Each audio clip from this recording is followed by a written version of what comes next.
esse espaço onde eu quero compartilhar com você um pouquinho das minhas descobertas, um pouquinho da minha trajetória, sempre juntando ali um pouco de ciência, um pouco de espiritualidade, um pouco de razão, um pouco de intuição, porque a vida é isso, é esse caminho do meio.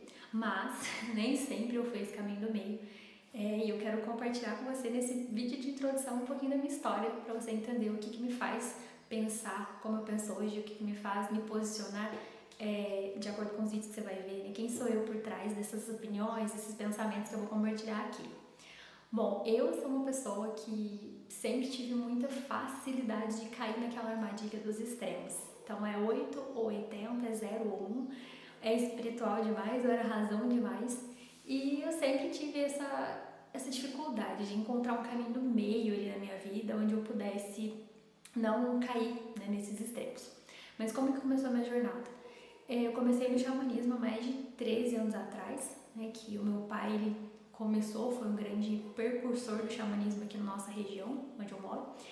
E eu fui com ele, me encantei com o xamanismo, eu sempre me encantei desde pequena com algo mais espiritual. Eu sempre tive esse senso de tem algo além da matéria, né? Desde pequenininha, então eu não consegui terminar a catequese na igreja católica, eu não consegui terminar, eu era muito rebelde, eu questionava demais. Então, depois disso eu já fui pro espiritismo, onde foi a minha base religiosa, vamos falar assim, eu cresci dentro do centro espírita, onde eu sou muito grata, onde os meus valores, onde foi muito influente na formação do meu caráter.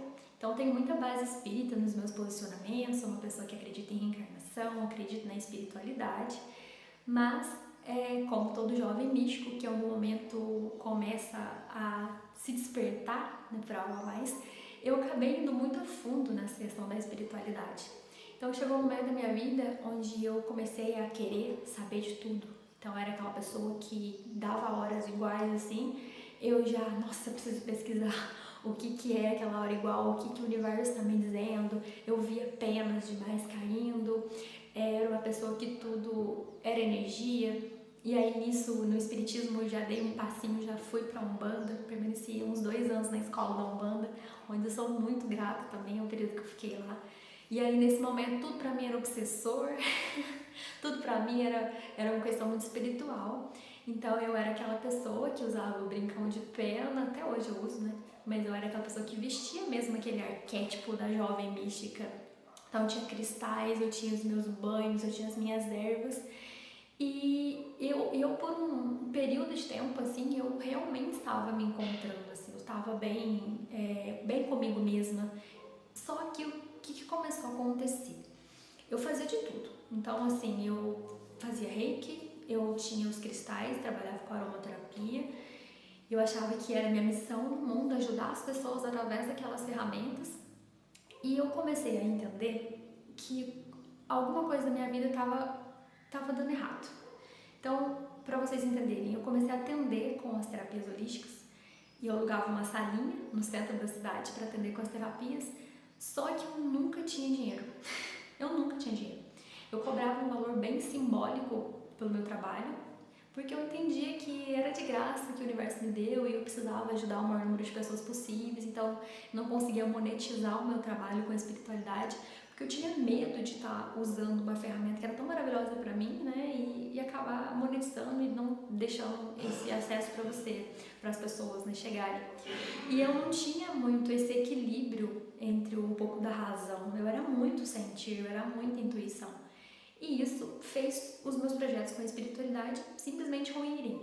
Então eu não conseguia pagar o meu aluguel, onde eu pagava a clínica, eu não recebia, as pessoas iam me pagar depois, eu não recebia, eu não conseguia cobrar. Eu comecei a ter problemas no meu ciclo menstrual, apesar de sempre ser uma pessoa, né, naquele momento, muito alinhado com a lua, muito alinhado com a mandala lunar. Comecei a ter desequilíbrios no meu corpo, eu comecei a sofrer com muita queda de cabelo e eu comecei a questionar, né, o que está faltando na minha vida? Por que eu sou uma pessoa tão espiritual, uma pessoa que tomava ayahuasca, tomo até hoje, né, todos os meses, uma pessoa que doa tanto para as outras pessoas? Por que pra mim minha vida não flui? E nisso eu já tinha feito um monte de curso, assim, formação em reiki xamânico, reiki de Arcanjo Miguel, constelação familiar, fiz uma formação de 1 ano e meio em constelação familiar. eu não entendia, assim, o que faltava na minha vida, né? E aquilo foi dando um colapso, porque eu já fazia de tudo, eu não sabia mais para onde recorrer, eu já tinha recorrido para tudo.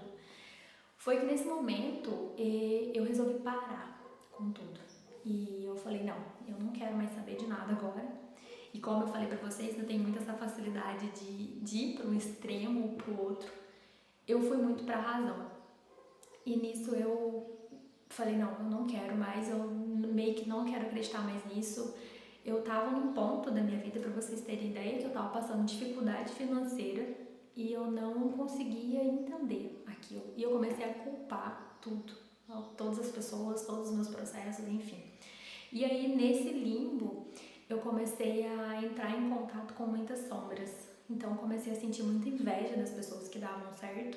Então, pessoas que estavam numa trajetória muito parecida com a minha e prosperavam. E às vezes eu julgava essa pessoa e falei, nossa, como uma pessoa pode cobrar R$150 numa sessão de reiki ou barra de axis, né? Tudo que eu trabalhava, eu cobrava tipo 30 no reiki, 50 barras, quando eu consegui ajustar. E eu me sentia muito incomodada. E aí, nesse período onde eu me afastei de tudo, começaram a vir muitas sombras. E eu passei um processo de catarse, assim, muito questionador sobre o meu propósito, quem sou eu, quem de fato sou eu. Porque muitas vezes nessa jornada a gente também se mostra ser uma pessoa muito equilibrada, a gente se mostra ser uma pessoa muito boa, porque é o que a gente gostaria de ser, sabe? Mas no fundo a gente tá no limbo, no fundo a gente não sabe nem pra onde ir, mas para as pessoas a gente se posiciona de uma maneira muito certeira, muito decidida, mas isso não é verdade.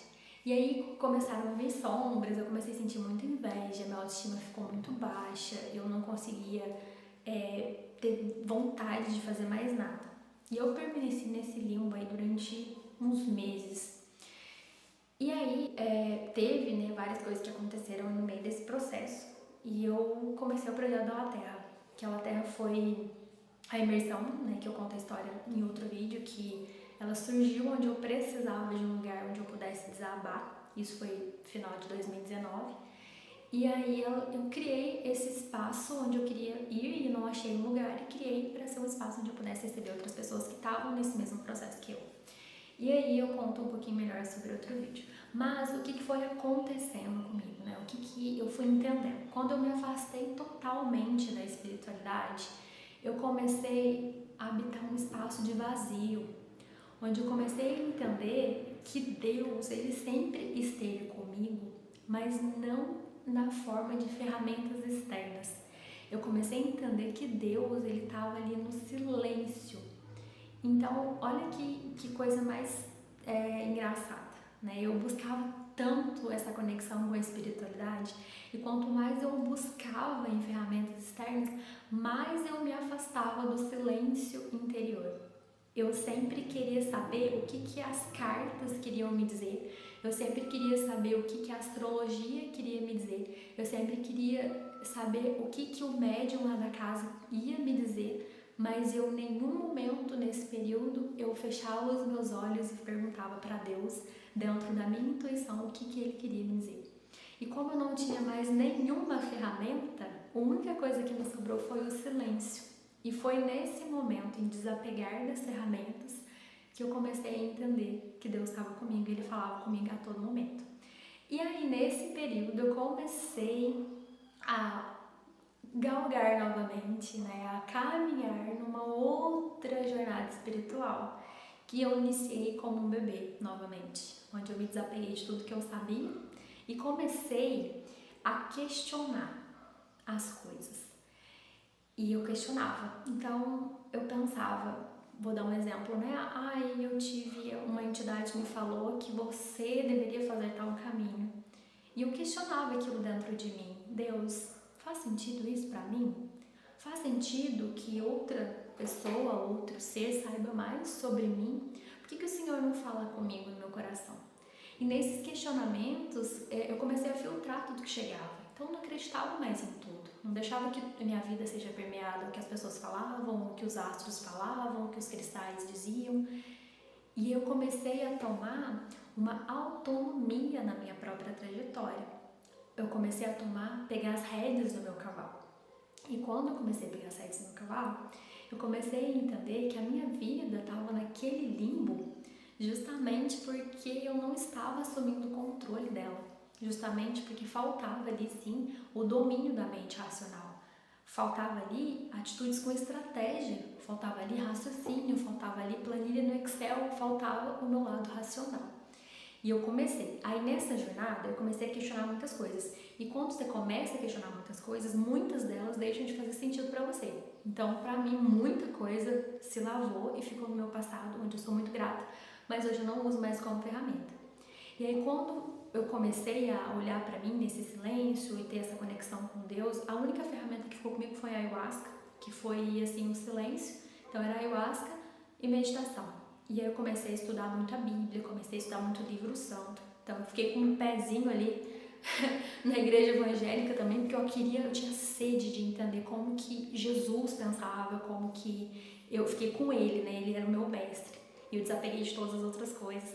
E aí eu comecei a trazer essa responsabilidade para o meu caminho espiritual e entendi que se a ciência e a intuição e a espiritualidade, elas não andarem juntas, a gente se perde na loucura. E aí a gente vira um jovem místico, mas que não tem prosperidade em outras áreas, que financeiramente está quebrado, não tem dinheiro para ir no ritual, não tem dinheiro para não tem dinheiro para conseguir uma viagem, então fica naquele perrengue. Eu sou super perrengue, mas eu sou super espiritual. Será que faz sentido? Será que a abundância, será que a prosperidade ela não tem que transbordar em outras áreas? E aí, quando eu tive essa consciência, eu comecei a me desenvolver, a ser uma pessoa muito melhor do que quando eu estava muito imersa nesse mundo. E eu comecei a traçar estratégias, comecei a colocar valor no meu trabalho e as coisas começaram a caminhar. E nisso eu comecei uma pós-graduação em neurociências, justamente para entender como que a ayahuasca, que foi a única ferramenta que eu fiquei durante esse tempo, pudesse, como que ela age no meu organismo? Ela é segura mesmo? Tudo isso que a gente está falando aqui, a gente pode confiar? Todo esse trabalho que a gente faz no Instituto, ele realmente é seguro? E foi nessa busca, nessa jornada de trazer ciência, que eu comecei a amar ainda mais o processo de espiritualidade e entender que eu não estou mais voando por aí como uma pena, mas que eu agora sim estou aterrada. E é justamente essa busca que eu quero compartilhar com vocês, trazendo um pouquinho da espiritualidade, trazendo do xamanismo, sim, da história do xamanismo, dos arquétipos xamânicos, do animal de poder, toda essa parte mística, que hoje para mim faz sentido depois desse meu desapego. Eu voltei e peguei agora outras ferramentas que eu tinha deixado e trazer também essa parte da ciência, dos artigos científicos, o que está falando aí fora sobre as medicinas, o que está falando aí história sobre aromaterapia, sobre meditação, o que a ciência traz, que benefício traz isso para o meu corpo de uma forma comprovada. E é isso que eu quero trazer para vocês, uma união desses dois mundos, depois de ter vivido um extremo, depois de ter ficado um tempo sem nada, e o que eu tirei de lição de tudo isso, né? Desses dois limões, assim, o que eu fiz essa limonada e trazer para vocês, compartilhando esse meu processo. Eu espero que você goste dessa jornada, que também te inspire, que também te faça questionar muitas coisas que você acredita, que também te faça ter mais certeza ainda do que você está vivendo. E juntos, né, através do seu feedback, a gente possa aí continuar evoluindo, continuar crescendo e sendo uma pessoa melhor para o mundo, que é isso que a gente precisa levar. Espero de coração que você goste.